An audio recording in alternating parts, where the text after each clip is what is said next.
Buenos días, bienvenidos a la primera edición de Costa Rica Noticias. Seisel Chacón Cordero les saluda. Les agradecemos su preferencia y de inmediato los invitamos a ver nuestros titulares.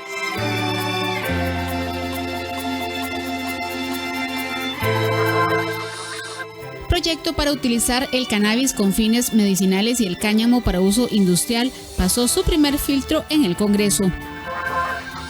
Caja Costarricense de Seguro Social trabaja desde ya en la búsqueda de protocolos para poder cumplir con la cadena de frío que requerirá la vacuna contra la COVID-19.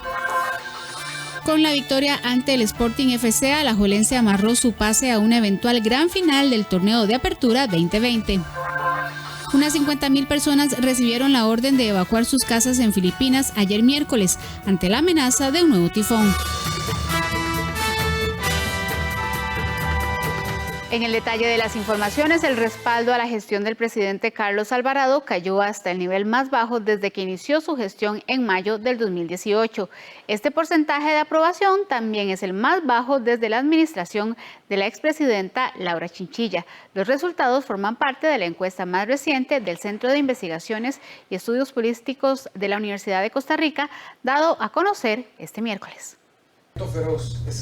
El respaldo a la gestión del presidente Carlos Alvarado cayó a su nivel más bajo desde que inició su gestión. Así lo evidenciaron los resultados de la encuesta que fue publicada este miércoles por el CIEP de la Universidad de Costa Rica. De acuerdo con esta medición, el mandatario recibió un respaldo del 15%, mientras que las opiniones negativas sobre la gestión alcanzaron un 66%. El porcentaje de respaldo es la cifra más baja que se registra desde que inició la gestión del mandatario en mayo de 2018.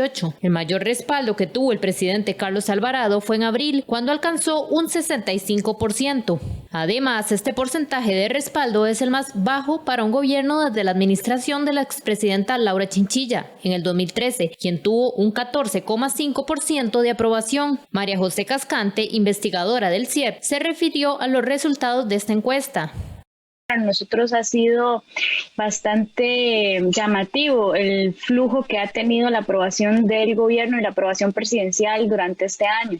Estamos claros que esto ha tenido que ver o está directamente relacionado con la pandemia provocada por el COVID-19. Y en ese sentido, la primera medición que hicimos en el año, la de abril, analizábamos como que había un foco totalmente centrado en lo que estaba pasando con respecto a la salud. Hablamos en ese momento de la teoría del rally alrededor de la bandera y cómo era más bien un rally alrededor de la salud, donde la mayoría de la ciudadanía estaba centrada y preocupada por lo que estaba sucediendo con respecto a la pandemia.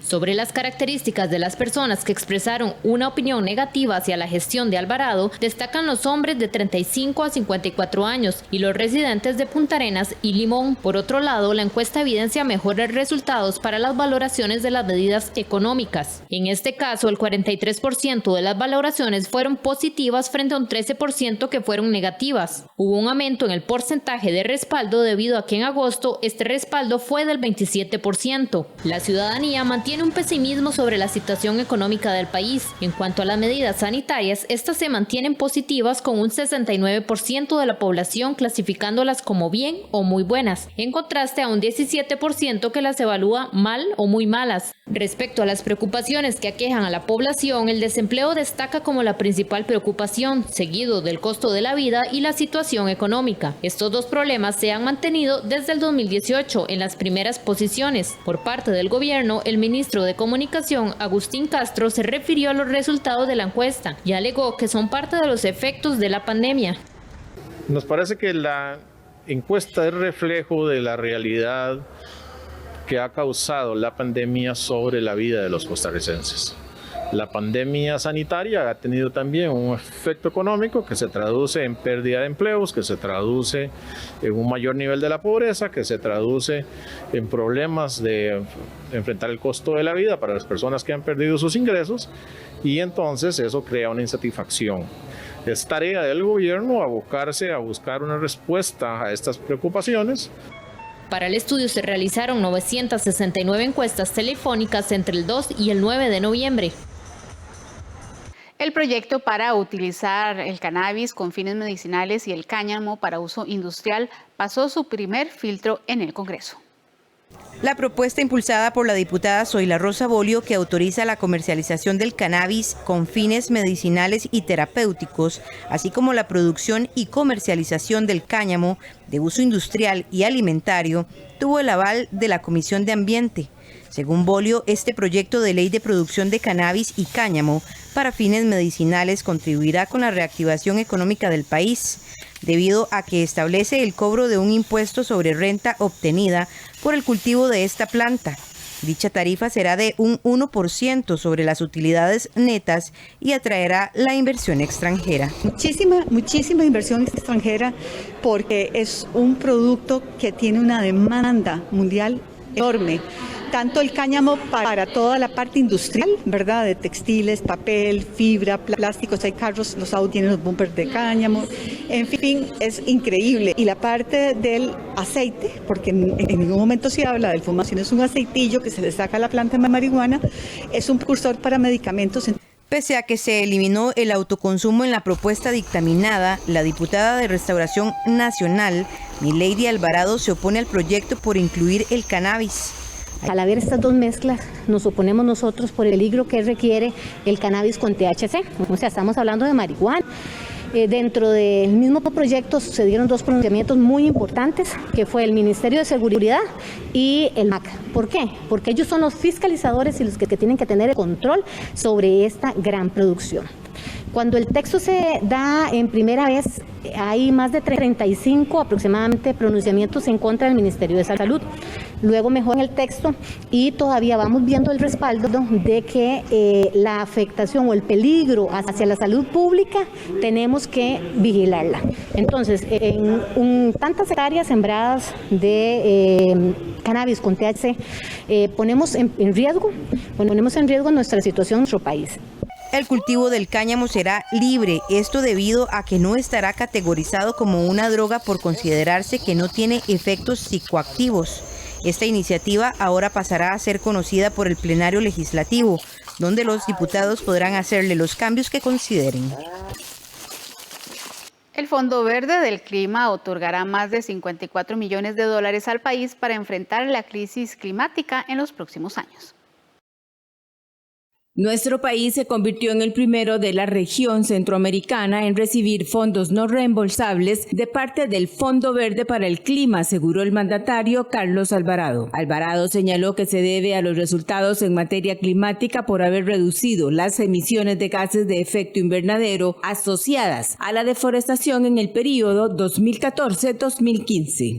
El Fondo Verde del Clima ha hecho una donación, una cooperación no reembolsable para Costa Rica de $54 millones.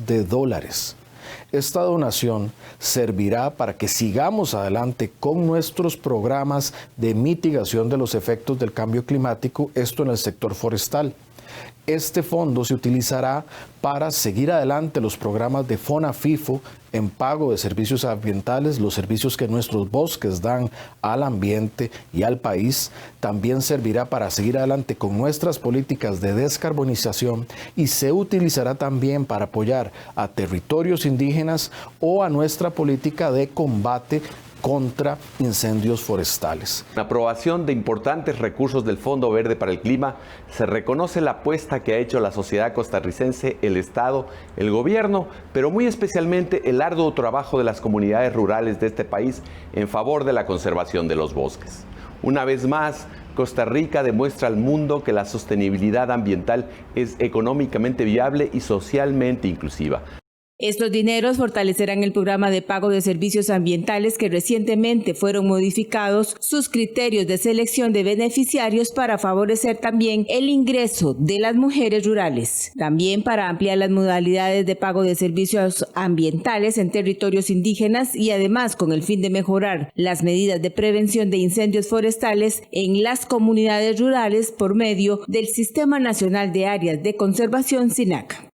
FONAFIFO viene a representar un aporte muy importante de reconocimiento a todos los esfuerzos que el país ha hecho por décadas con el objetivo de proteger los bosques, recuperar cobertura forestal y favorecer y apoyar a ese miles de pequeños y medianos productores forestales que han cuidado sus bosques, que siembran árboles, que reforestan y que también se preocupan por la recuperación de aquellas áreas de vocación forestal.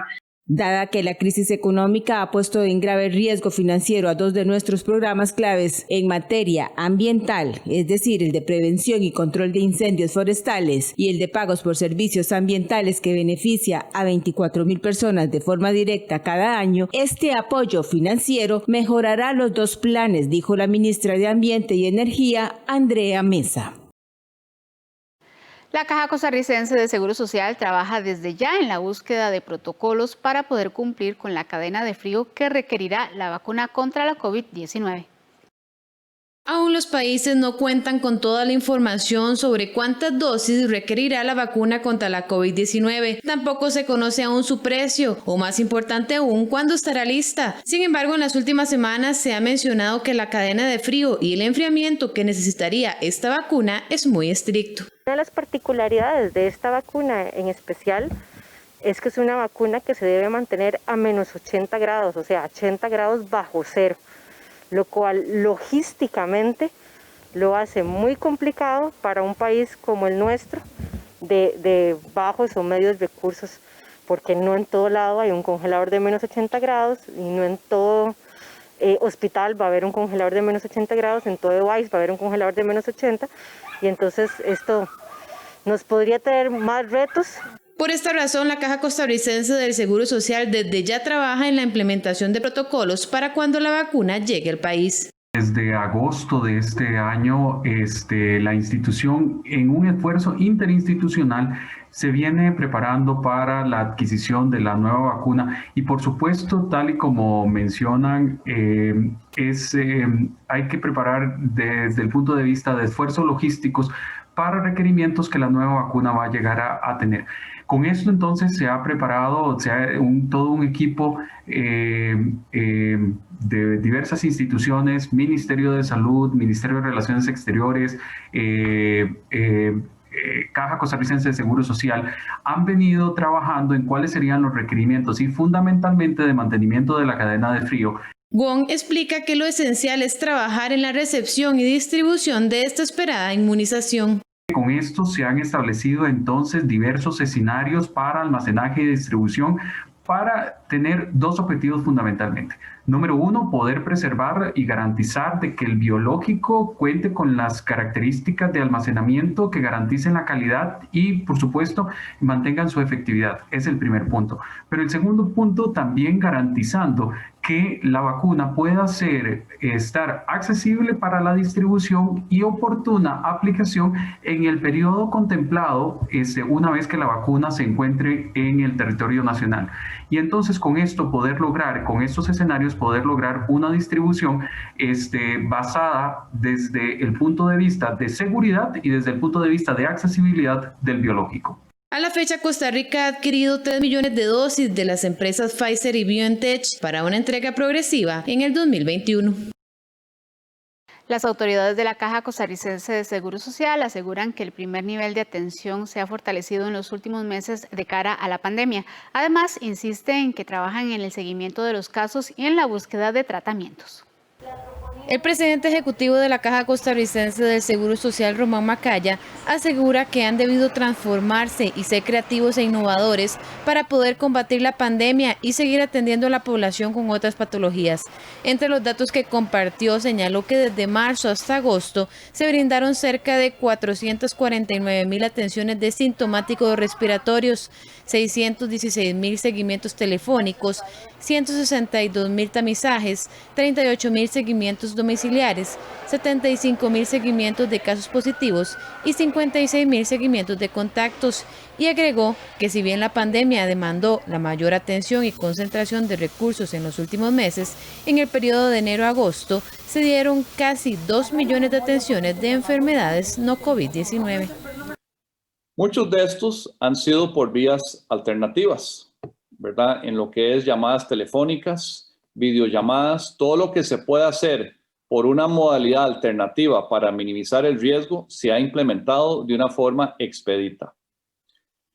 Entre marzo y agosto pasamos de 29.642 atenciones por estas vías alternativas a 195.975 atenciones en agosto. O sea, el primer número son datos de marzo y el segundo número, que es un múltiplo de casi 8 veces, de los datos de agosto.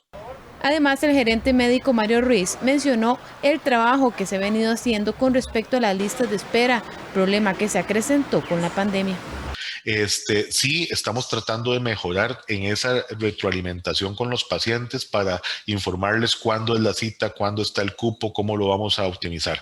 Hay algunos procedimientos que sí hemos tenido que suspender, pero por el riesgo de contagio. Y esos son, por ejemplo, los procedimientos de odontología, que estamos revisando los protocolos para ver con qué equipo de protección deberíamos contar para reiniciar, y también algunos procedimientos electivos que impliquen un porcentaje o flujo de partículas de aire muy alto que podrían poner en peligro a los pacientes, como colonoscopías y gastroscopías. Pero estamos tratando de reiniciar todo lo que se pueda de forma segura para el paciente y de forma segura para el personal.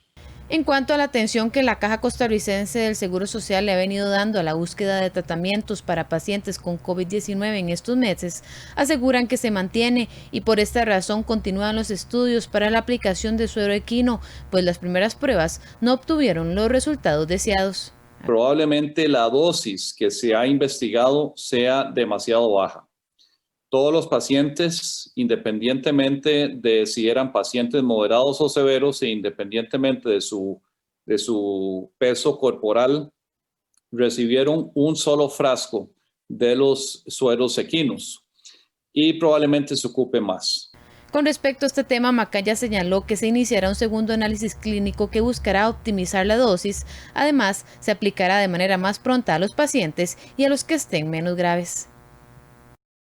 600 pacientes con cáncer de mama piden a la Caja Costarricense de Seguro Social que no se modifique la administración de uno de sus medicamentos. Ellas aseguran que esta decisión las expondría a la COVID-19 y significaría un aumento en los casos de la institución. El tratamiento Herceptin de trastuzumab es utilizado en Costa Rica para pacientes con cáncer de mama después de la cirugía para prevenir el avance de la enfermedad. Actualmente la Caja Costarricense del Seguro Social aplica este medicamento mediante una inyección vía subcutánea, lo que tarda apenas 5 minutos. Sin embargo, la entidad está valorando cambiar la administración por vía intravenosa, lo que obligaría a las pacientes a permanecer hasta 3 horas en sala, ya que requiere la preparación, colocar un catéter y la vía, y luego administrar la dosis.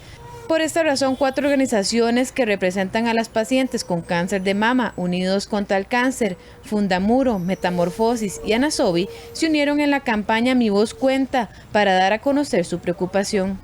Entonces las estamos exponiendo a ir a sentarse a una silla, ya sea de quimioterapia o otro espacio que tenga el hospital, en donde se tienen que tomar venas que ya sabemos que por sí ya están dañadas por el tratamiento de la quimioterapia, y estamos sometiendo a la paciente a ir a un lugar del cual ella ya no quiere regresar porque es el lugar donde se recibió su tratamiento para la quimioterapia. En el país, unas 600 mujeres reciben este tratamiento, quienes señalan que más tiempo en los hospitales las expone a un posible contagio por COVID-19. Esto del COVID es fatal. Primero que tenés que entrar solo, ya no puedes entrar acompañado. Es demasiado aburrido estar en una silla esperando, y solo, sin su acompañante, ¿verdad? Si necesitas algo, tenés que estar llamando a la persona ahí afuera del hospital. Y a cambio subcutáneo, usted sabe que entra sola y rapidito te llaman y rapidito sale del hospital. En la Caja Costarricense del Seguro Social afirman que actualmente se está valorando el cambio debido a que la oferta de este medicamento en el mercado aumentó y debido a los procesos de licitaciones institucionales debe evaluarse cada oferente. Mencionan, en este momento hay un proceso de contratación en curso con la participación de múltiples oferentes. La Junta Directiva solicitó mediante una comisión ad hoc el análisis comparativo de los costos entre la presentación intravenosa y la subcutánea para determinar en un proceso de compra los costos que deberían contemplar para la presentación intravenosa, menciona la respuesta enviada a Costa Rica Noticias. En la entidad indican que el proceso de compra inició a nivel central y que se encuentran en etapa de valoración técnica de las ofertas, por lo cual aún no se podría indicar cuál estaría siendo adjudicada, ya sea la intravenosa o subcutánea. La tecnología se ha convertido en el mejor aliado de médicos para acercarse a sus pacientes e incluso para hacer llamados para donar sangre. La aplicación para celulares del expediente digital único en salud de la Caja Costarricense del Seguro Social habilitó en su reciente actualización una nueva funcionalidad que permite llevar control de signos como peso, glicemia, presión arterial y temperatura. Con esto, toda esta información que el usuario ingresa puede ser validada posteriormente por un profesional en salud en el proceso de consulta a través del sistema de expediente digital único en salud. Con esto, la institución avanza hacia nuevas tecnologías digitales que permiten la integración de aplicativos móviles y dispositivos también de medición de signos, lo cual nos permite ir desarrollando más ese proceso de transformación digital que buscamos como Caja Costarricense de Seguro Social. El funcionario agrega que además de crear conciencia de la salud de las personas usuarias, esta funcionalidad ayudará al personal sanitario a contar con más y mejores datos sobre la condición de los pacientes. Por otro lado, a partir de hoy los costarricenses podrán recibir una notificación en su perfil de la red social Facebook cada vez que se requieran donantes en los bancos de sangre de la Caja. Esto gracias a una alianza estratégica entre la empresa de tecnología y la Caja. Gracias a la alianza con esta empresa de alta tecnología como es Facebook, esta herramienta nos permitirá a aquellos que se inscriban en ellas de hacerles un llamado cuando tengamos falta de sangre. La sangre es importantísima porque con ello podemos atender a los pacientes que se encuentran en estado crítico en los hospitales de la Caja Costarricense de Seguro Social. El experto señala que por la emergencia sanitaria generada por la COVID-19 se ha observado una disminución real en el número de donantes de sangre que se aproximan a las instalaciones de la Caja. Esta situación se observa también en muchos países alrededor del mundo, donde los bancos de sangre están registrando reducciones significativas en las donaciones que reciben debido a las limitaciones de la movilidad adoptadas para evitar la propagación del virus. Como parte de su campaña Alerta Naranja contra la obesidad, el Colegio de Profesionales en Nutrición insta a la población a aportar un lazo o prenda naranja este jueves 12 de noviembre con el objetivo de hacer conciencia sobre la importancia de prevenir este padecimiento en el país.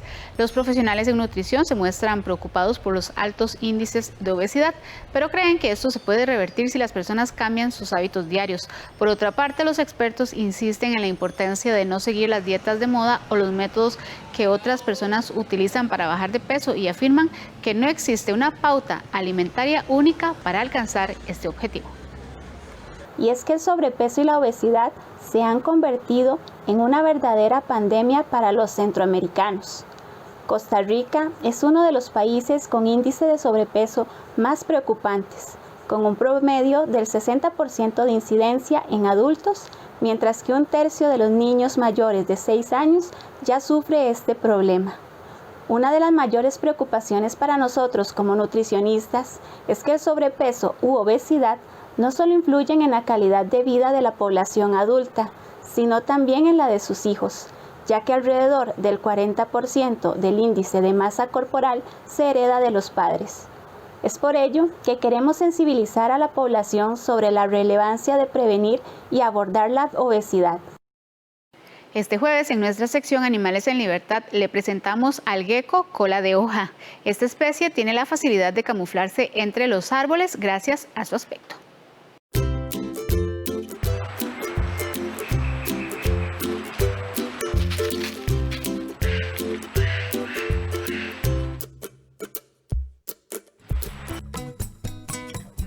Les presentamos al gecko cola de hoja.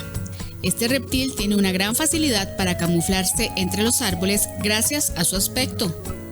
Miden alrededor de 20 centímetros y se destacan por sus grandes y prominentes ojos de pupila vertical, su cuerpo alargado y su gran cabeza de forma triangular. Su cola es comprimida y plana, tiene aspecto de pala e imita a una hoja seca.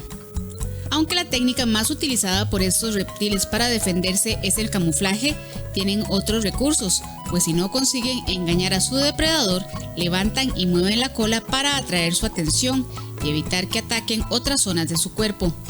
Después podrá desprenderse de ella y regenerarla.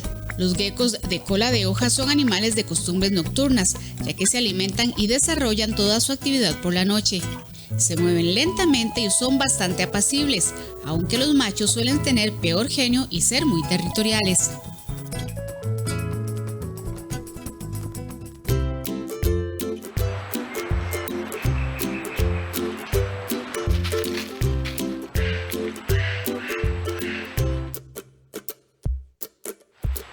Vamos a una pausa comercial, quédese que enseguida volvemos con más noticias.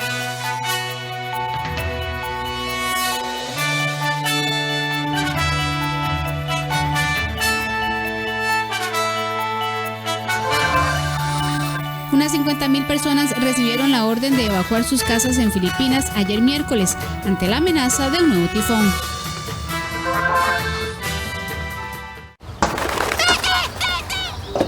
Número 327. Nuevas Canoas.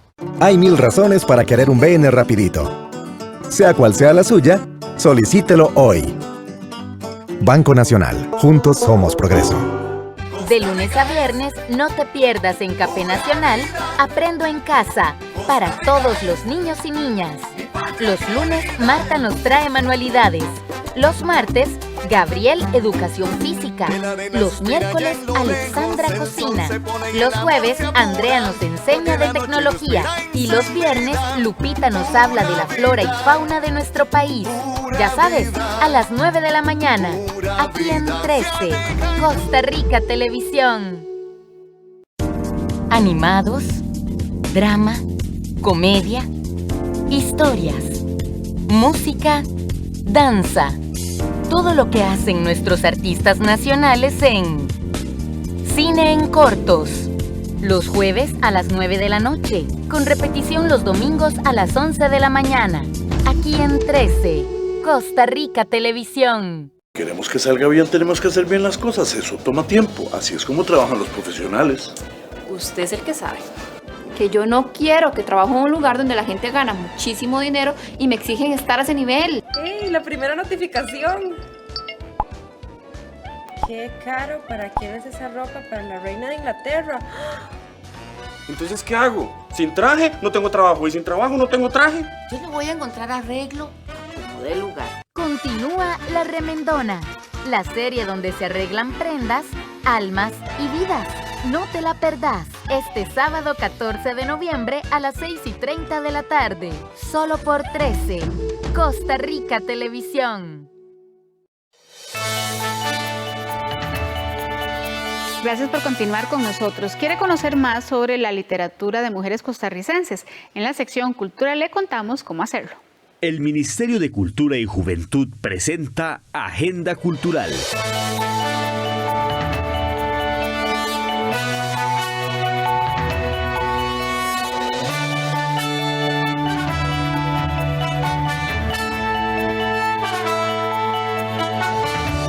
Esta semana la Biblioteca Nacional les invita a ser parte del 5º Encuentro de Literatura de Mujeres en Costa Rica, dedicado a Victoria Urbano.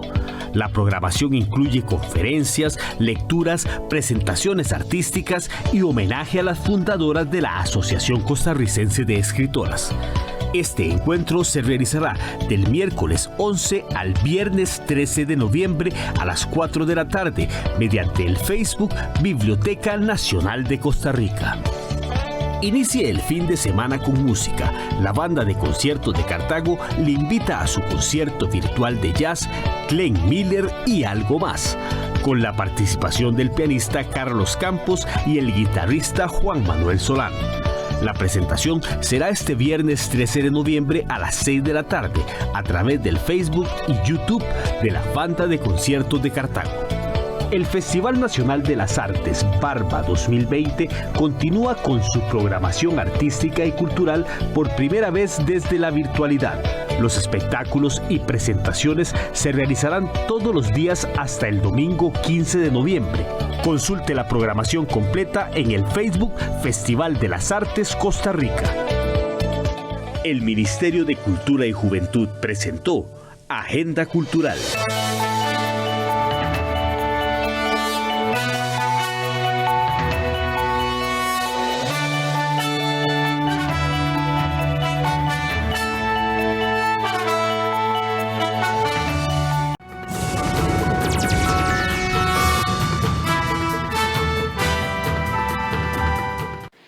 los deportes, con la victoria ante el Sporting FC, Alajuelense amarró su pase a una eventual gran final del torneo Apertura 2020. Los rojinegros podrían coronarse campeones nacionales si se dejan también la segunda fase del certamen.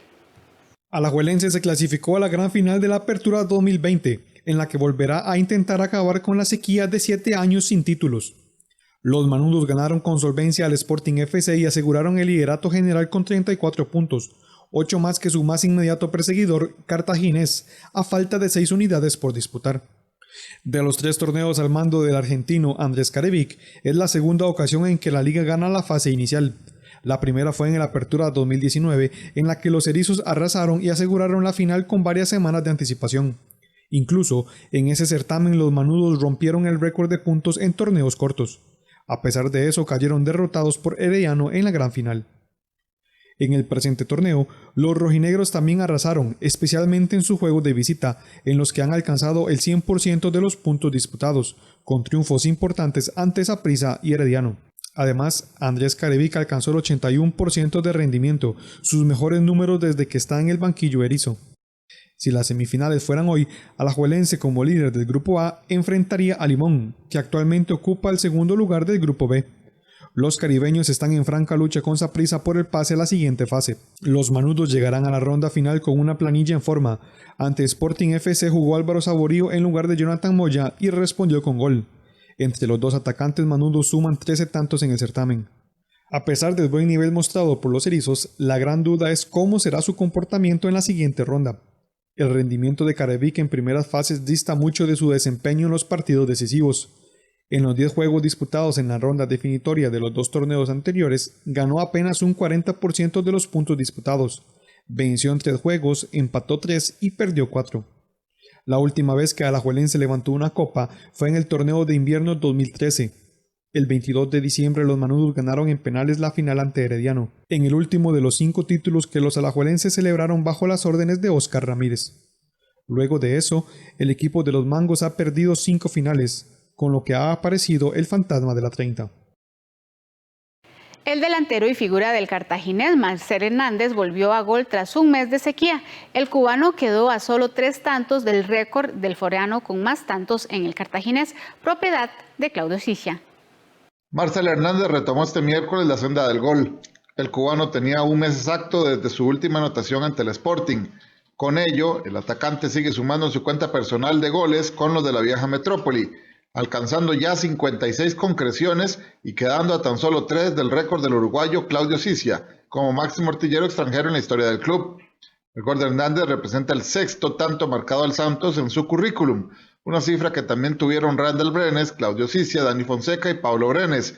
Solo Víctor Núñez con 7 tantos está encima de este peculiar registro en el Cartaginés. Con el aporte del antillano, sumando los goles de Christopher Núñez y Ronald Mauricio Montero en el triunfo 3-0 contra los guapileños, el Cartaginés alcanzó 26 unidades y se distanció a 6 del Saprissa y 7 del Limón, aunque tiene casi que pie y medio en semifinales. Aún no puede cantar victoria, ya que matemáticamente la clasificación no ha sido asegurada, más tomando en cuenta que Saprissa debe todavía 2 choques, ante el mismo Santos y frente al Herediano. El mediocampista Johan Venegas, encendido en las últimas fechas, podría permanecer en el Saprissa. El Arriete estaría solicitando quedarse por espacio de 3 años, según supo Deportivas del 13. La firma de renovación de Johan Venegas con el Saprissa podría tener una luz al final del túnel para los morados, con tal de que su goleador se quede en Tibás. Venegas maneja ofertas del balompié mexicano y colombiano, según aseguró su representante Kurt Mornsik a ESPN. Sin embargo, la salida del sapricista a territorio extranjero podría estar condicionada por el tema del COVID, ya que según fuentes confiables de Deportivas del 13, a los familiares les preocuparía un eventual contagio en otro país. En el seno del Saprissa, el tema es totalmente propiedad y negociación del gerente deportivo Víctor Cordero. Los morados en principio ofrecen 2 años de contrato, pero el estira y encoge se estaría dando en que Johan Venegas solicita 3 años. La relación entre ambas partes es muy buena según nuestra fuente, y esta pequeña salvedad no haría mella en que se pongan de acuerdo en las próximas horas. Venegas mencionó recientemente que le gustaría retirarse en el Saprissa, pese a que Mornsink ha dicho que lo que ofrecen en el exterior es bastante más de lo que el campeón nacional podría pagar. el contrato del Ariete, que el jueves anterior incluso hizo el primer póker o 4 goles en un solo partido internacional del Saprissa desde 1993, finaliza en diciembre. La selección de Costa Rica se medirá este viernes a su similar de Qatar por primera vez, pero será la tercera ocasión que se enfrente a un campeón asiático. La selección nacional volverá a las canchas el próximo viernes al ser la 1 de la tarde, hora nacional. Costa Rica intentará retomar la victoria, la cual le es esquiva desde hace prácticamente un año. El escenario será el estadio BSFS Arena, propiedad de la Admira Walker, el cual ya fue reconocido por los integrantes del equipo nacional. El rival será Qatar, el vigente campeón de la zona asiática y país que será sede del próximo Mundial. Además fue invitado a la Copa América del año anterior y estará en la Copa Oro de CONCACAF del 2021. Para Costa Rica será histórico, ya que estas dos selecciones no tienen ningún antecedente ni a nivel mayor ni menor. Al mismo tiempo, el combinado patrio chocará con un campeón vigente de Confederación nuevamente. La primera vez que esto sucedió fue en el Mundial de Italia. Nuestra primera copa trajo como compañero de grupo al poderoso Brasil, campeón del Cono Sur en 1989. El duelo se terminó perdiendo por la mínima. El detalle se repitió en 1999 en un amistoso cuando Costa Rica entregó vencido a Arabia Saudita, monarca entonces de Asia, 1-0. Colombia, en otro amistoso, siendo campeón sudamericano, nos doblegó 1-2, mientras que previo al Mundial del 2002, Costa Rica igualó con el monarca asiático Japón 1-1. Una última ocasión para esta curiosidad se presentó en 2011, cuando Costa Rica recibió a España, flamante monarca de la UEFA, y cuyo marcador fue 2-2. Ahora será Qatar, el rey imperante en Asia, el que juegue ante la nacional.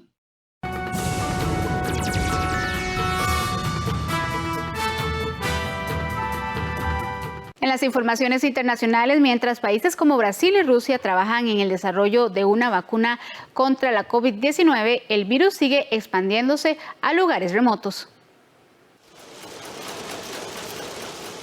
Brasil autorizó el miércoles retomar los ensayos clínicos de la vacuna Coronavac contra el COVID-19, desarrollada por el laboratorio chino Sinovac. El organismo regulador sanitario de Brasil había suspendido los ensayos el lunes, argumentando que un voluntario sufrió un incidente grave. Según el Instituto Butantan, que suscribió el acuerdo con el laboratorio Sinovac para probar la vacuna en el país, el incidente no estaba relacionado con el medicamento en investigación. Autoridades locales informaron que uno de los voluntarios murió por suicidio. La vacuna Coronavac es una de las varias que está en la fase 3 de estudios. Los laboratorios Pfizer y BioNTech aseguraron esta semana que su futura vacuna ya es eficaz en un 90%. Y Rusia indicó el miércoles que su vacuna Sputnik V tiene una eficacia del 92%. Europa, que supera los 300.000 fallecidos por COVID-19, cree factible que las primeras vacunaciones contra el coronavirus se produzcan en el primer trimestre de 2021, en un escenario optimista. Según las autoridades de salud, la situación ante la pandemia en el viejo continente es muy preocupante. La situación es muy preocupante. De hecho, vemos que los números se han elevado desde hace 3 meses y medio.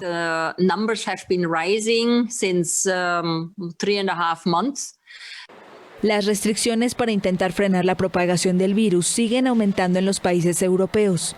En todo el mundo, la pandemia ha provocado al menos 1.200.000 muertos y más de 50 millones de casos, y se sigue extendiendo. El miércoles se registraron los primeros contagios internos por coronavirus en Mongolia, y el archipiélago de Vanuatu, en el Pacífico Sur, uno de los pocos lugares del mundo preservados de la pandemia hasta ahora, registró su primer caso de COVID-19. El aeropuerto internacional de La Habana, cerrado desde el 24 de marzo para frenar la expansión del coronavirus, reabrirá este domingo a los vuelos comerciales.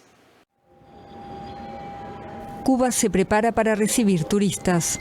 El gobierno anunció que el aeropuerto internacional de La Habana, cerrado desde el 24 de marzo para frenar la expansión del coronavirus, reabrirá el domingo a los vuelos comerciales.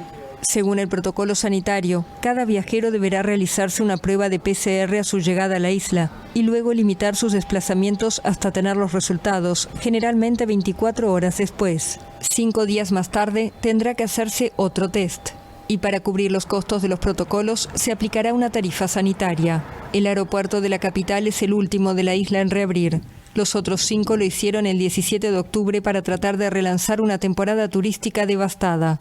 Para el problema del trabajo es la economía. Ya la apertura del aeropuerto está abierta, ya por lo menos empezamos a trabajar y se empieza a ver un poco más de cosas buenas. Pienso que es muy importante que abran estas terminales, porque realmente es la parte fundamental del desarrollo de la provincia, donde entran todos los vuelos, entran los turistas. El turismo, uno de los principales motores económicos de Cuba, ya estaba en declive antes del inicio de la pandemia. La crisis, sumada al endurecimiento de las sanciones impuestas por Washington, asestó un duro golpe a la economía de la isla. Con 11.200.000 habitantes, Cuba parece haber controlado la propagación del coronavirus, con unos 7.400 casos registrados, incluidas 130 muertes, una incidencia mucho menor a la de sus vecinos del Caribe y América Latina. Unas 50.000 personas recibieron la orden de evacuar sus casas en Filipinas este miércoles ante la amenaza de un nuevo tifón, el tercero en menos de 3 semanas. Unas 50.000 personas recibieron el miércoles la orden de evacuar sus hogares y acudir a los refugios ante la amenaza de un nuevo tifón en Filipinas. La tormenta Bamco es la tercera en menos de 3 semanas y se esperan vientos fuertes y lluvias torrenciales en varias zonas del centro y el sur de la isla de Luzón, la más poblada del archipiélago. La región de Bicol al sur de la isla, que está justamente en la trayectoria prevista de Bamco, aún no se ha recuperado de los tifones Molave y Goni, que dejaron a miles de personas sin hogar y provocaron graves inundaciones. Partes enteras de esta región siguen sin suministro eléctrico y los servicios de telecomunicaciones siguen siendo nulos o muy limitados. Los filipinos se ven afectados cada año por una media de 20 tormentas tropicales y tifones.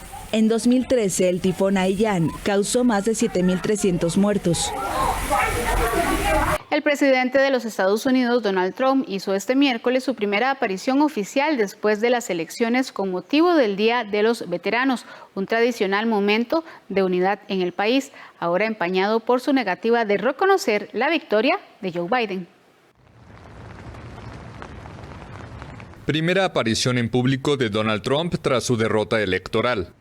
El presidente de Estados Unidos participó el miércoles de una ceremonia por el Día de los Veteranos en el Cementerio Nacional de Arlington, en Virginia. Esta fecha suele ser un momento de unidad en el país, pero en esta ocasión se ha visto empañado por su negativa a reconocer la victoria del demócrata Joe Biden. Desde que los medios estadounidenses declararon el sábado el triunfo de Biden, basándose en proyecciones de resultados oficiales, Trump no se ha dirigido a la nación más que a través de Twitter. El mandatario sostiene que está a punto de ganar y su equipo ha presentado demandas en las que alega fraude electoral, hasta ahora respaldada solo por evidencia muy endeble.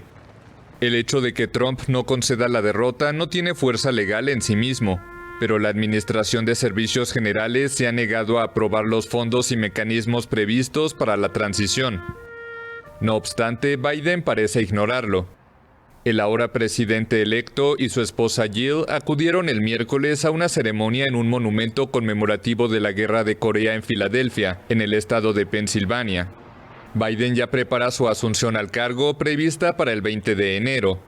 El ex vicepresidente ya hizo un discurso a la nación, instaló un grupo de trabajo sobre el coronavirus, habló con líderes mundiales y empezó a estudiar la composición de su futuro gabinete. Vamos a una pausa comercial, enseguida volvemos.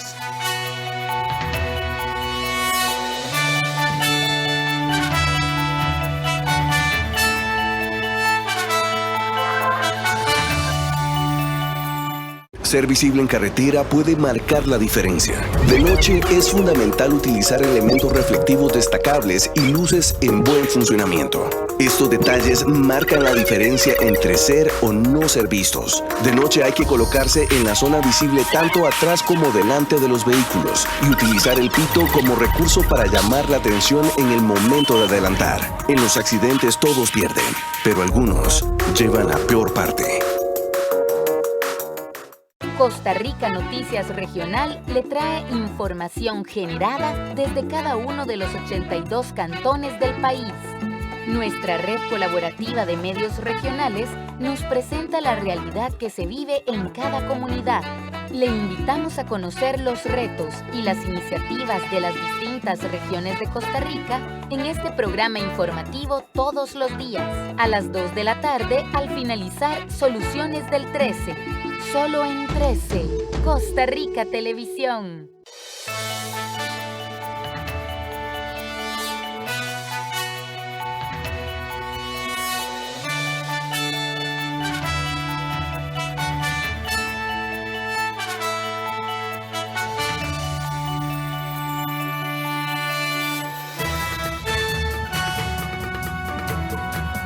Buenos días, bienvenidos a la primera edición de Costa Rica Noticias. Seisel Chacón Cordero les saluda. Les agradecemos su preferencia y de inmediato los invitamos a ver nuestros titulares.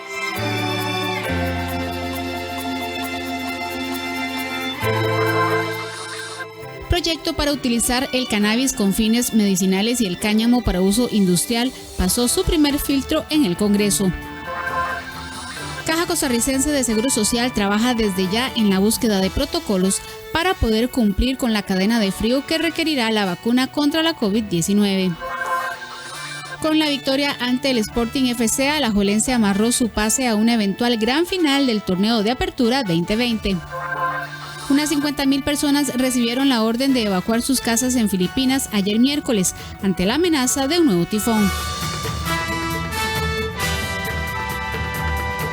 En el detalle de las informaciones, el respaldo a la gestión del presidente Carlos Alvarado cayó hasta el nivel más bajo desde que inició su gestión en mayo del 2018. Este porcentaje de aprobación también es el más bajo desde la administración de la expresidenta Laura Chinchilla.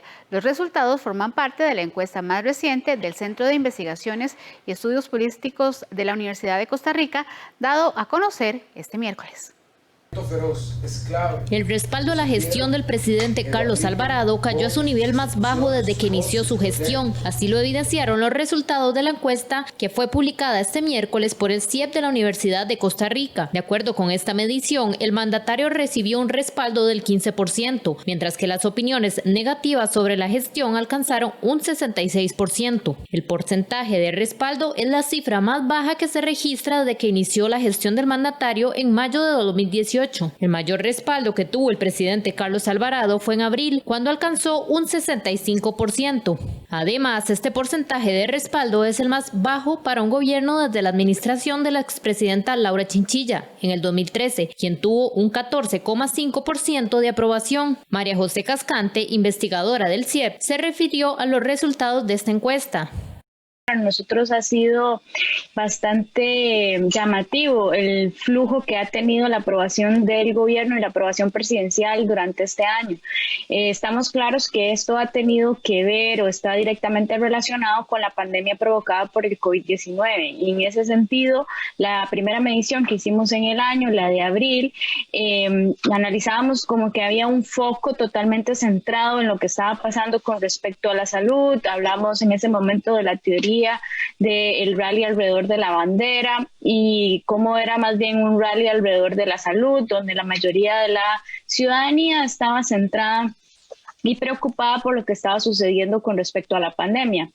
Sobre las características de las personas que expresaron una opinión negativa hacia la gestión de Alvarado, destacan los hombres de 35 a 54 años y los residentes de Punta Arenas y Limón. Por otro lado, la encuesta evidencia mejores resultados para las valoraciones de las medidas económicas. En este caso, el 43% de las valoraciones fueron positivas frente a un 13% que fueron negativas. Hubo un aumento en el porcentaje de respaldo debido a que en agosto este respaldo fue del 27%. La ciudadanía mantiene un pesimismo sobre la situación económica del país. En cuanto a las medidas sanitarias, estas se mantienen positivas con un 69% de la población clasificándolas como bien o muy buenas, en contraste a un 17% que las evalúa mal o muy malas. Respecto a las preocupaciones que aquejan a la población, el desempleo destaca como la principal preocupación, seguido del costo de la vida y la situación económica. Estos dos problemas se han mantenido desde el 2018 en las primeras posiciones. Por parte del gobierno, el ministro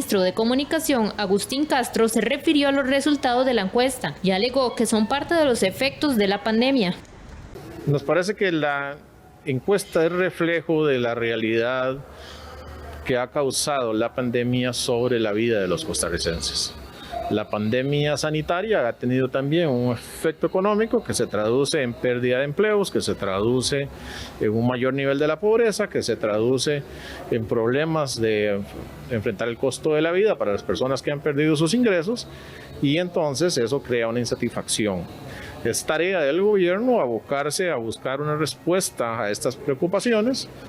Para el estudio se realizaron 969 encuestas telefónicas entre el 2 y el 9 de noviembre. El proyecto para utilizar el cannabis con fines medicinales y el cáñamo para uso industrial pasó su primer filtro en el Congreso. La propuesta impulsada por la diputada Zoila Rosa Bolio, que autoriza la comercialización del cannabis con fines medicinales y terapéuticos, así como la producción y comercialización del cáñamo de uso industrial y alimentario, tuvo el aval de la Comisión de Ambiente. Según Bolio, este proyecto de ley de producción de cannabis y cáñamo para fines medicinales contribuirá con la reactivación económica del país, debido a que establece el cobro de un impuesto sobre renta obtenida por el cultivo de esta planta. Dicha tarifa será de un 1% sobre las utilidades netas y atraerá la inversión extranjera. Muchísima inversión extranjera, porque es un producto que tiene una demanda mundial enorme. Tanto el cáñamo para toda la parte industrial, ¿verdad? De textiles, papel, fibra, plásticos, hay carros, los autos tienen los bumpers de cáñamo, en fin, es increíble. Y la parte del aceite, porque en ningún momento se habla del fumo, sino es un aceitillo que se le saca a la planta de marihuana, es un precursor para medicamentos. Pese a que se eliminó el autoconsumo en la propuesta dictaminada, la diputada de Restauración Nacional, Milady Alvarado, se opone al proyecto por incluir el cannabis.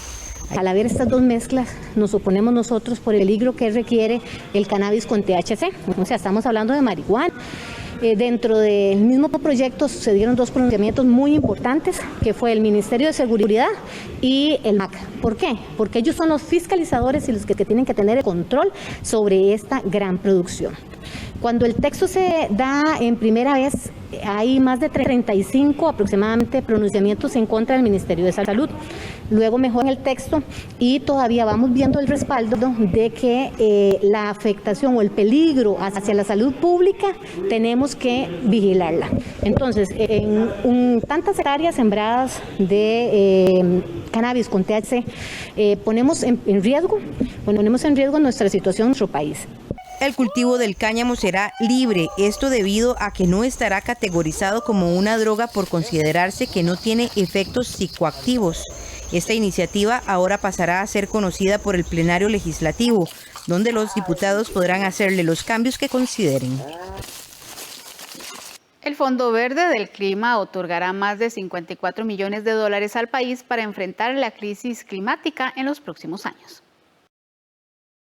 Nuestro país se convirtió en el primero de la región centroamericana en recibir fondos no reembolsables de parte del Fondo Verde para el Clima, aseguró el mandatario Carlos Alvarado. Alvarado señaló que se debe a los resultados en materia climática por haber reducido las emisiones de gases de efecto invernadero asociadas a la deforestación en el periodo 2014-2015.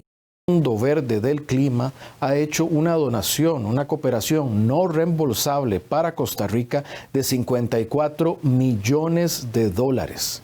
Esta donación servirá para que sigamos adelante con nuestros programas de mitigación de los efectos del cambio climático, esto en el sector forestal.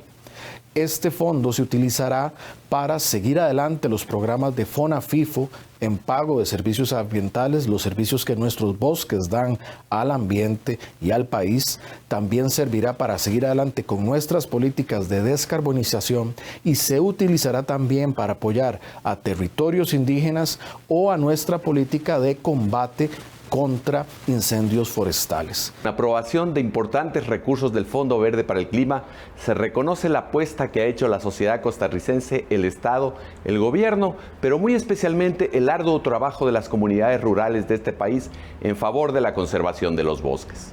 Una vez más, Costa Rica demuestra al mundo que la sostenibilidad ambiental es económicamente viable y socialmente inclusiva. Estos dineros fortalecerán el programa de pago de servicios ambientales que recientemente fueron modificados sus criterios de selección de beneficiarios para favorecer también el ingreso de las mujeres rurales. También para ampliar las modalidades de pago de servicios ambientales en territorios indígenas y además con el fin de mejorar las medidas de prevención de incendios forestales en las comunidades rurales por medio del Sistema Nacional de Áreas de Conservación SINAC. CONAFIFU viene a representar un aporte muy importante de reconocimiento a todos los esfuerzos que el país ha hecho por décadas con el objetivo de proteger los bosques, recuperar cobertura forestal y favorecer y apoyar a ese miles de pequeños y medianos productores forestales que han cuidado sus bosques, que siembran árboles, que reforestan y que también se preocupan por la recuperación de aquellas áreas de vocación forestal. Dada que la crisis económica ha puesto en grave riesgo financiero a dos de nuestros programas claves en materia ambiental, es decir, el de prevención y control de incendios forestales y el de pagos por servicios ambientales que beneficia a 24,000 personas de forma directa cada año, este apoyo financiero mejorará los dos planes, dijo la ministra de Ambiente y Energía, Andrea Mesa.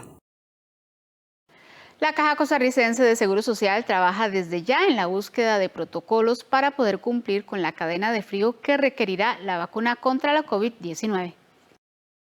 Aún los países no cuentan con toda la información sobre cuántas dosis requerirá la vacuna contra la COVID-19. Tampoco se conoce aún su precio, o más importante aún, cuándo estará lista. Sin embargo, en las últimas semanas se ha mencionado que la cadena de frío y el enfriamiento que necesitaría esta vacuna es muy estricto. Una de las particularidades de esta vacuna en especial es que es una vacuna que se debe mantener a menos 80 grados, o sea, 80 grados bajo cero, lo cual logísticamente lo hace muy complicado para un país como el nuestro, de bajos o medios recursos, porque no en todo lado hay un congelador de menos 80 grados y no en todo hospital va a haber un congelador de menos 80 grados, en todo país va a haber un congelador de menos 80, y entonces esto nos podría traer más retos. Por esta razón, la Caja Costarricense del Seguro Social desde ya trabaja en la implementación de protocolos para cuando la vacuna llegue al país. Desde agosto de este año, la institución, en un esfuerzo interinstitucional, se viene preparando para la adquisición de la nueva vacuna y, por supuesto, tal y como mencionan, hay que preparar desde el punto de vista de esfuerzos logísticos para requerimientos que la nueva vacuna va a llegar a tener. Con esto entonces se ha preparado todo un equipo de diversas instituciones, Ministerio de Salud, Ministerio de Relaciones Exteriores, Caja Costarricense de Seguro Social, han venido trabajando en cuáles serían los requerimientos y fundamentalmente de mantenimiento de la cadena de frío. Wong explica que lo esencial es trabajar en la recepción y distribución de esta esperada inmunización. Con esto se han establecido entonces diversos escenarios para almacenaje y distribución para tener dos objetivos fundamentalmente. Número uno, poder preservar y garantizar de que el biológico cuente con las características de almacenamiento que garanticen la calidad y, por supuesto, mantengan su efectividad. Es el primer punto.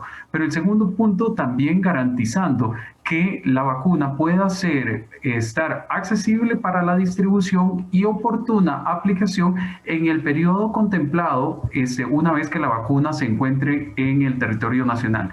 Y entonces con esto con estos escenarios poder lograr una distribución basada desde el punto de vista de seguridad y desde el punto de vista de accesibilidad del biológico. A la fecha, Costa Rica ha adquirido 3 millones de dosis de las empresas Pfizer y BioNTech para una entrega progresiva en el 2021. Las autoridades de la Caja Costarricense de Seguro Social aseguran que el primer nivel de atención se ha fortalecido en los últimos meses de cara a la pandemia. Además, insiste en que trabajan en el seguimiento de los casos y en la búsqueda de tratamientos. El presidente ejecutivo de la Caja Costarricense del Seguro Social, Román Macaya, asegura que han debido transformarse y ser creativos e innovadores para poder combatir la pandemia y seguir atendiendo a la población con otras patologías. Entre los datos que compartió, señaló que desde marzo hasta agosto se brindaron cerca de 449,000 atenciones de sintomáticos respiratorios, 616.000 seguimientos telefónicos, 162.000 tamizajes, 38.000 seguimientos domiciliares, 75.000 seguimientos de casos positivos y 56.000 seguimientos de contactos. Y agregó que si bien la pandemia demandó la mayor atención y concentración de recursos en los últimos meses, en el periodo de enero a agosto se dieron casi 2 millones de atenciones de enfermedades no COVID-19. Muchos de estos han sido por vías alternativas, ¿verdad? En lo que es llamadas telefónicas, videollamadas, todo lo que se pueda hacer por una modalidad alternativa para minimizar el riesgo se ha implementado de una forma expedita.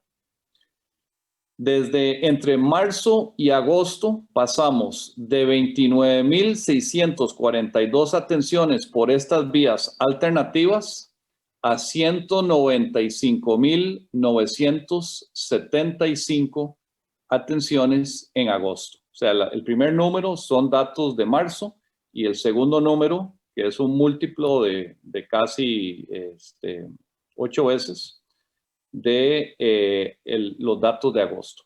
Además, el gerente médico Mario Ruiz mencionó el trabajo que se ha venido haciendo con respecto a las listas de espera, problema que se acrecentó con la pandemia. Sí, estamos tratando de mejorar en esa retroalimentación con los pacientes para informarles cuándo es la cita, cuándo está el cupo, cómo lo vamos a optimizar. Hay algunos procedimientos que sí hemos tenido que suspender, pero por el riesgo de contagio. Y esos son, por ejemplo, los procedimientos de odontología, que estamos revisando los protocolos para ver con qué equipo de protección deberíamos contar para reiniciar, y también algunos procedimientos electivos que impliquen un porcentaje o flujo de partículas de aire muy alto que podrían poner en peligro a los pacientes, como colonoscopías y gastroscopías. Pero estamos tratando de reiniciar todo lo que se pueda de forma segura para el paciente y de forma segura para el personal. En cuanto a la atención que la Caja Costarricense del Seguro Social le ha venido dando a la búsqueda de tratamientos para pacientes con COVID-19 en estos meses, aseguran que se mantiene y por esta razón continúan los estudios para la aplicación de suero equino, pues las primeras pruebas no obtuvieron los resultados deseados. Probablemente la dosis que se ha investigado sea demasiado baja.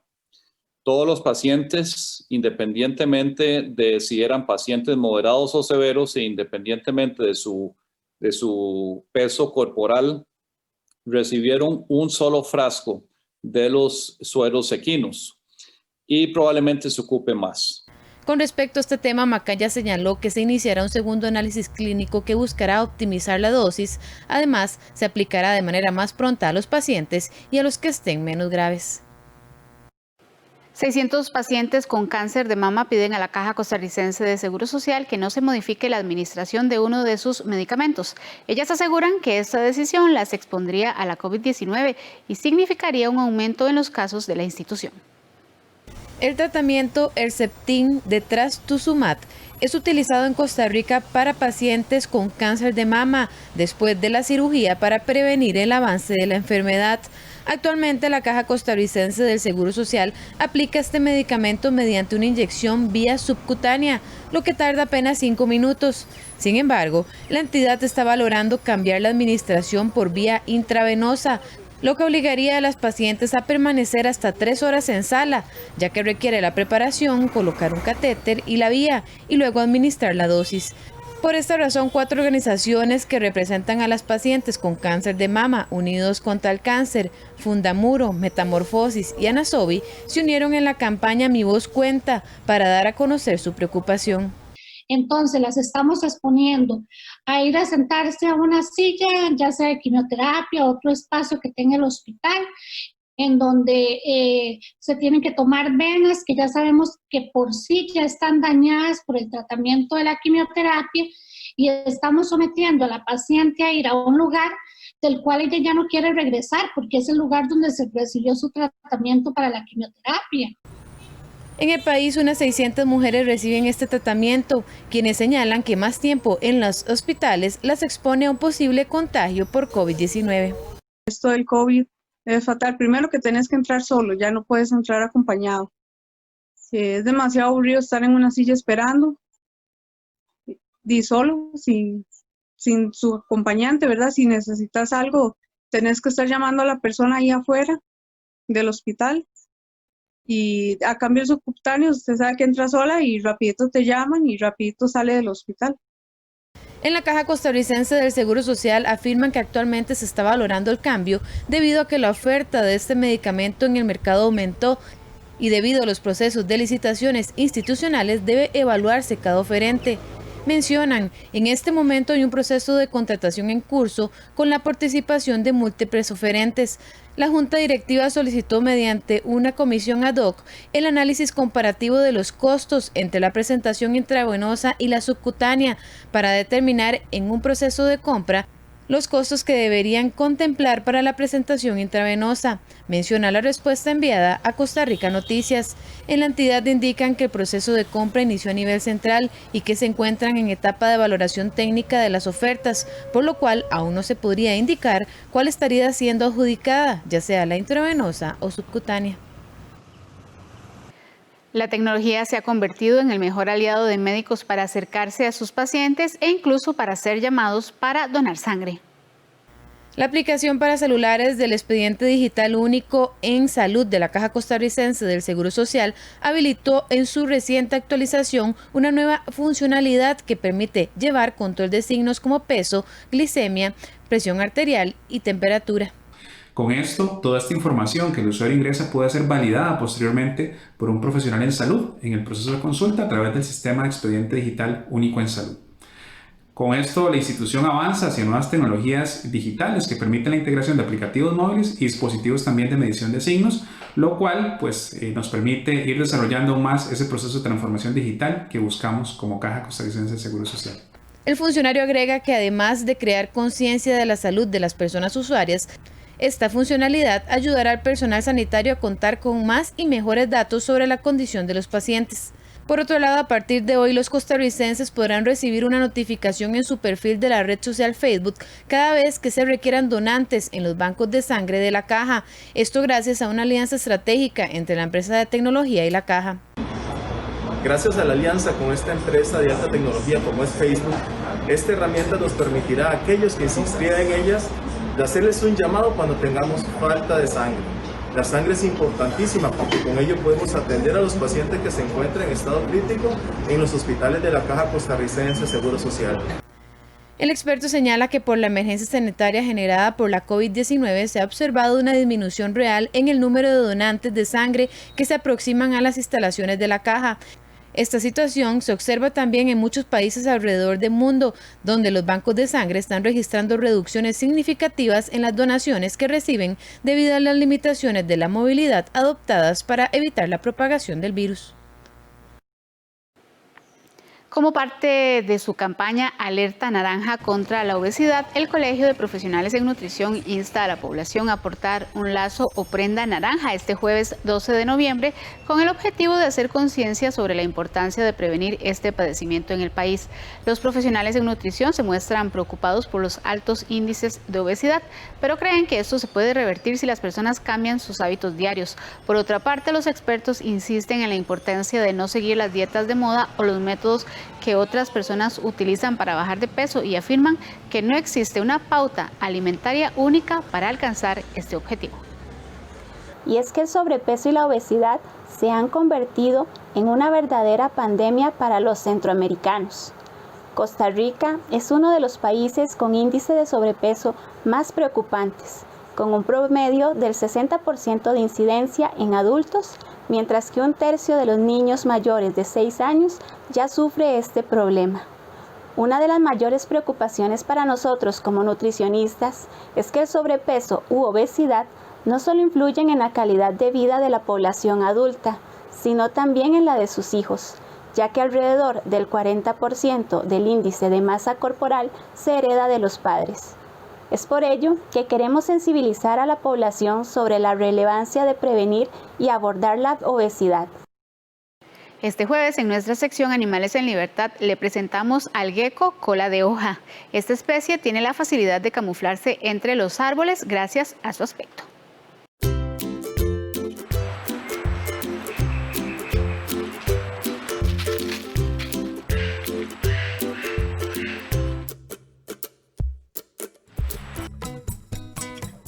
Les presentamos al gecko cola de hoja. Este reptil tiene una gran facilidad para camuflarse entre los árboles gracias a su aspecto. Miden alrededor de 20 centímetros y se destacan por sus grandes y prominentes ojos de pupila vertical, su cuerpo alargado y su gran cabeza de forma triangular. Su cola es comprimida y plana, tiene aspecto de pala e imita a una hoja seca. Aunque la técnica más utilizada por estos reptiles para defenderse es el camuflaje, tienen otros recursos, pues si no consiguen engañar a su depredador, levantan y mueven la cola para atraer su atención y evitar que ataquen otras zonas de su cuerpo. Después podrá desprenderse de ella y regenerarla.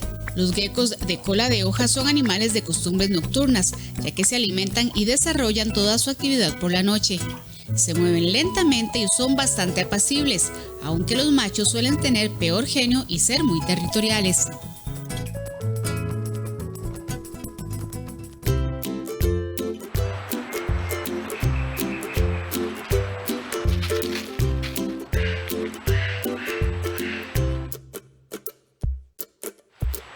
Vamos a una pausa comercial, quédese que enseguida volvemos con más noticias.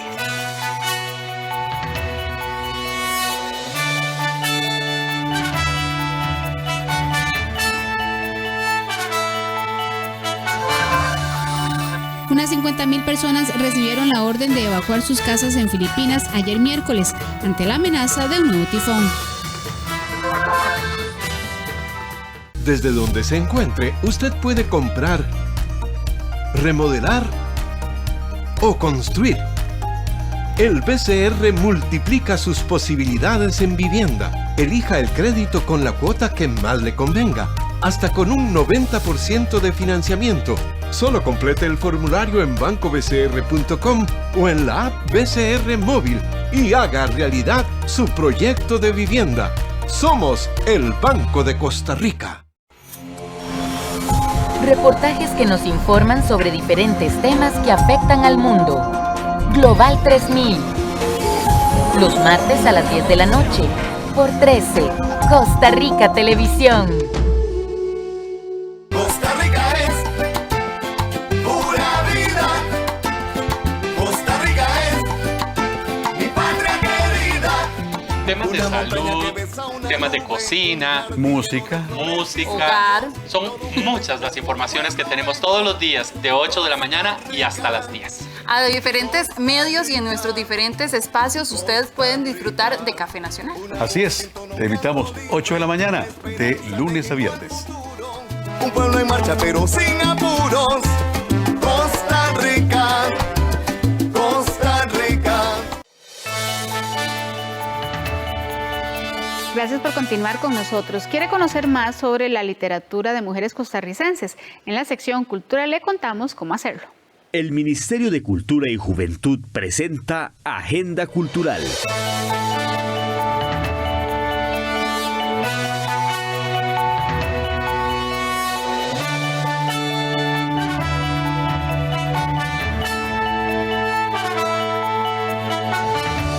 Esta semana la Biblioteca Nacional les invita a ser parte del 5º Encuentro de Literatura de Mujeres en Costa Rica, dedicado a Victoria Urbano. La programación incluye conferencias, lecturas, presentaciones artísticas y homenaje a las fundadoras de la Asociación Costarricense de Escritoras. Este encuentro se realizará del miércoles 11 al viernes 13 de noviembre a las 4 de la tarde mediante el Facebook Biblioteca Nacional de Costa Rica.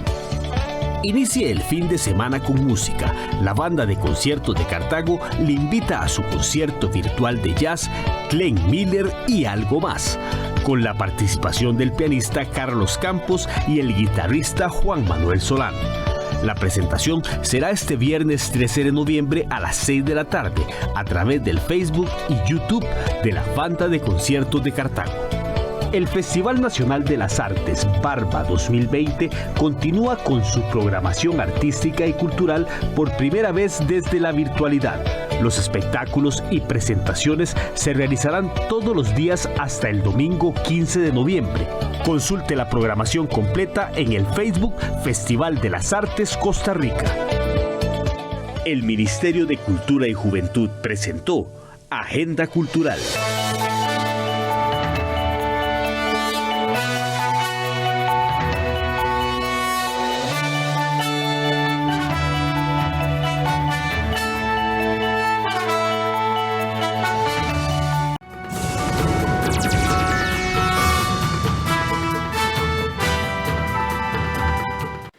en los deportes, con la victoria ante el Sporting FC, alajuelense amarró su pase a una eventual gran final del torneo Apertura 2020. Los rojinegros podrían coronarse campeones nacionales si se dejan también la segunda fase del certamen. Alajuelense se clasificó a la gran final de la Apertura 2020, en la que volverá a intentar acabar con la sequía de 7 años sin títulos. Los manudos ganaron con solvencia al Sporting FC y aseguraron el liderato general con 34 puntos, 8 más que su más inmediato perseguidor, Cartaginés, a falta de 6 unidades por disputar. De los 3 torneos al mando del argentino Andrés Carevic, es la segunda ocasión en que la liga gana la fase inicial. La primera fue en la Apertura 2019, en la que los erizos arrasaron y aseguraron la final con varias semanas de anticipación. Incluso, en ese certamen los manudos rompieron el récord de puntos en torneos cortos. A pesar de eso, cayeron derrotados por Herediano en la gran final. En el presente torneo, los rojinegros también arrasaron, especialmente en su juego de visita, en los que han alcanzado el 100% de los puntos disputados, con triunfos importantes ante Saprissa y Herediano.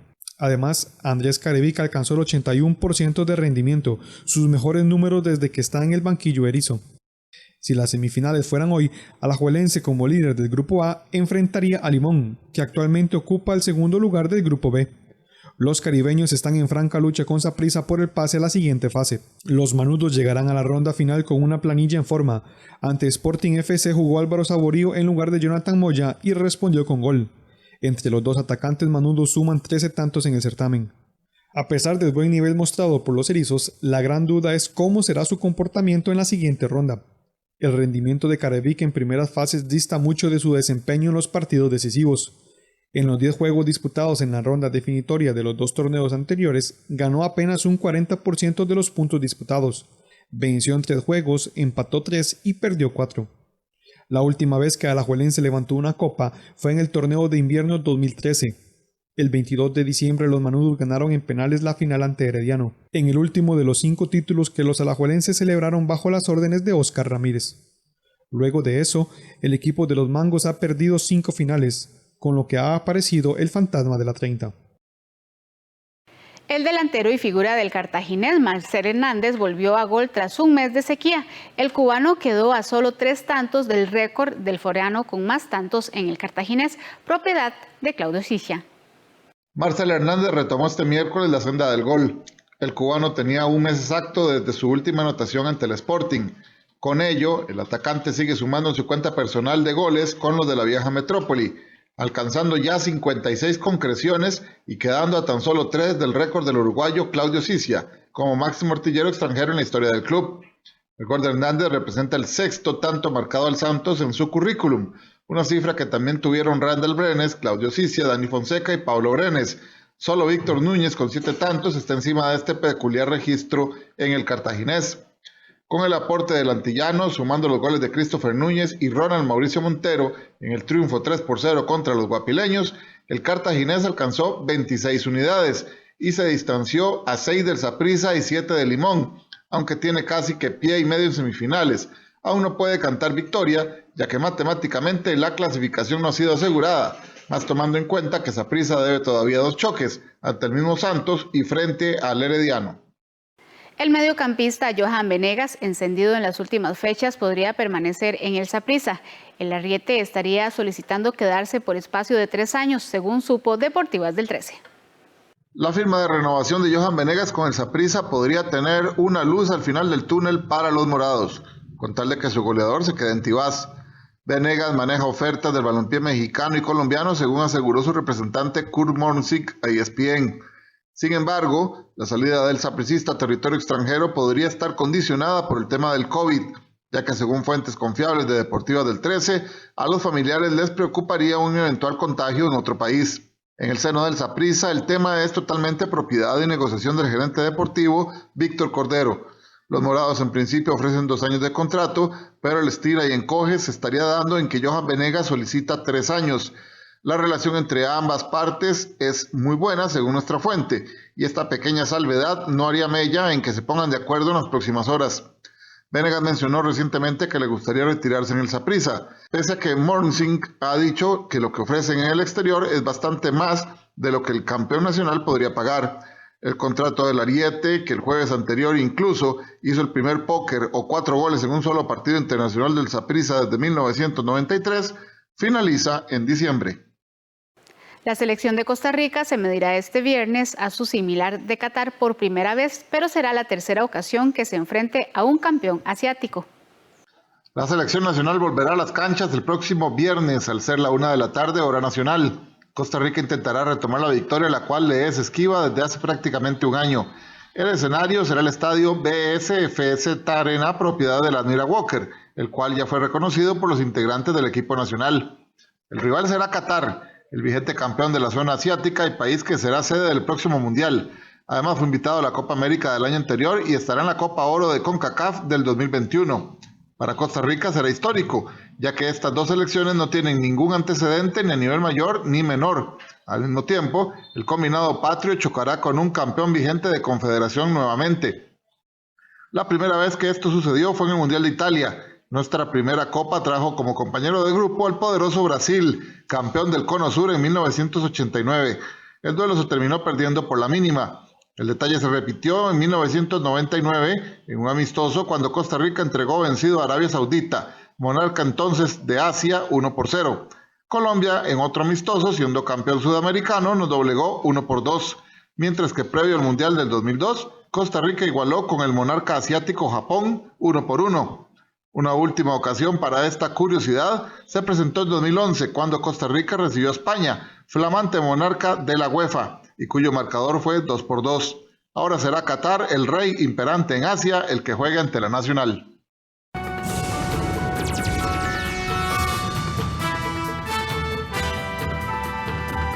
En las informaciones internacionales, mientras países como Brasil y Rusia trabajan en el desarrollo de una vacuna contra la COVID-19, el virus sigue expandiéndose a lugares remotos. Brasil autorizó el miércoles retomar los ensayos clínicos de la vacuna Coronavac contra el COVID-19, desarrollada por el laboratorio chino Sinovac. El organismo regulador sanitario de Brasil había suspendido los ensayos el lunes, argumentando que un voluntario sufrió un incidente grave. Según el Instituto Butantan, que suscribió el acuerdo con el laboratorio Sinovac para probar la vacuna en el país, el incidente no estaba relacionado con el medicamento en investigación. Autoridades locales informaron que uno de los voluntarios murió por suicidio. La vacuna Coronavac es una de las varias que está en la fase 3 de estudios. Los laboratorios Pfizer y BioNTech aseguraron esta semana que su futura vacuna ya es eficaz en un 90%. Y Rusia indicó el miércoles que su vacuna Sputnik V tiene una eficacia del 92%. Europa, que supera los 300.000 fallecidos por COVID-19, cree factible que las primeras vacunaciones contra el coronavirus se produzcan en el primer trimestre de 2021, en un escenario optimista. Según las autoridades de salud, la situación ante la pandemia en el viejo continente es muy preocupante. La situación es muy preocupante. De hecho, vemos que los números se han elevado desde hace 3 meses y medio.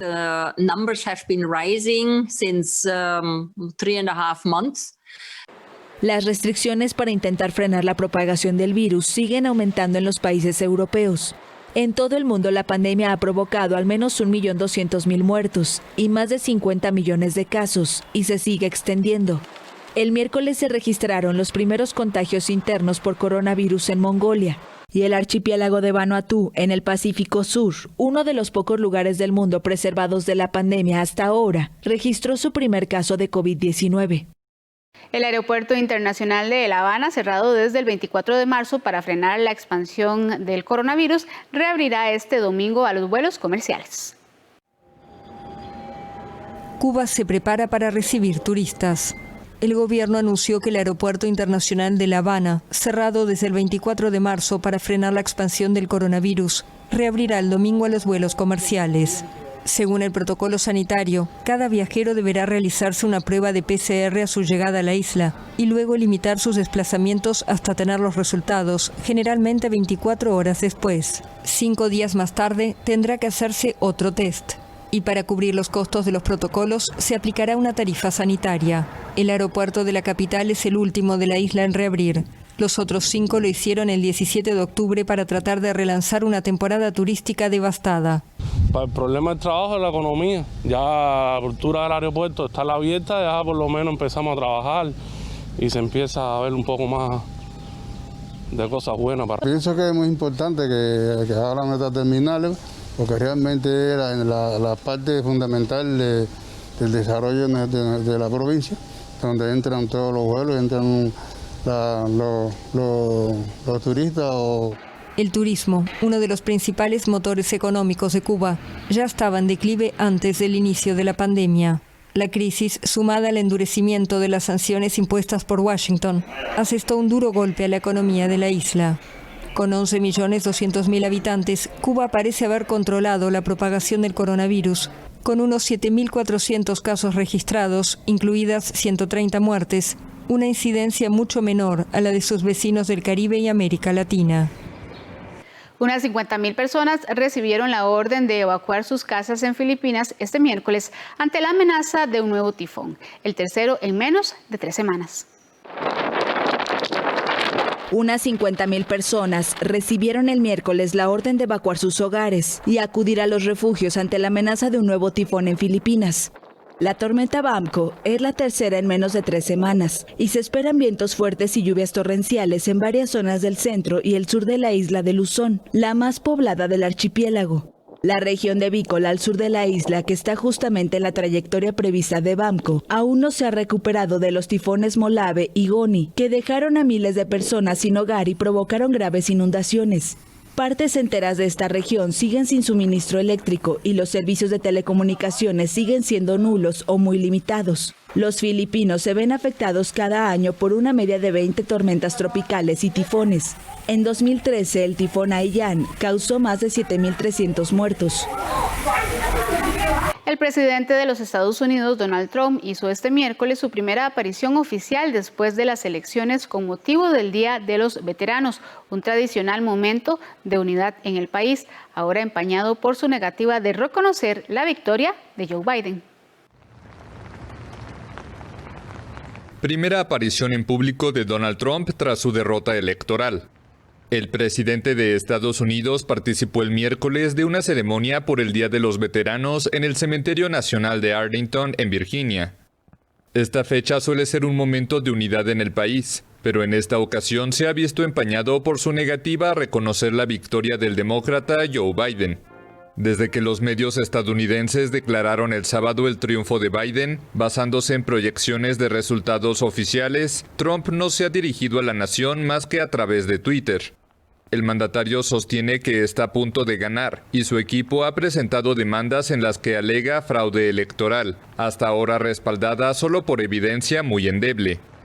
El hecho de que Trump no conceda la derrota no tiene fuerza legal en sí mismo, pero la Administración de Servicios Generales se ha negado a aprobar los fondos y mecanismos previstos para la transición. No obstante, Biden parece ignorarlo. El ahora presidente electo y su esposa Jill acudieron el miércoles a una ceremonia en un monumento conmemorativo de la Guerra de Corea en Filadelfia, en el estado de Pensilvania. Biden ya prepara su asunción al cargo prevista para el 20 de enero. El ex vicepresidente ya hizo un discurso a la nación, instaló un grupo de trabajo sobre el coronavirus, habló con líderes mundiales y empezó a estudiar la composición de su futuro gabinete. Hasta aquí este resumen de Costa Rica Noticias. Gracias por su preferencia. Lo invitamos para que continúe con la programación de 13 Costa Rica Televisión. Que tengan un lindo día.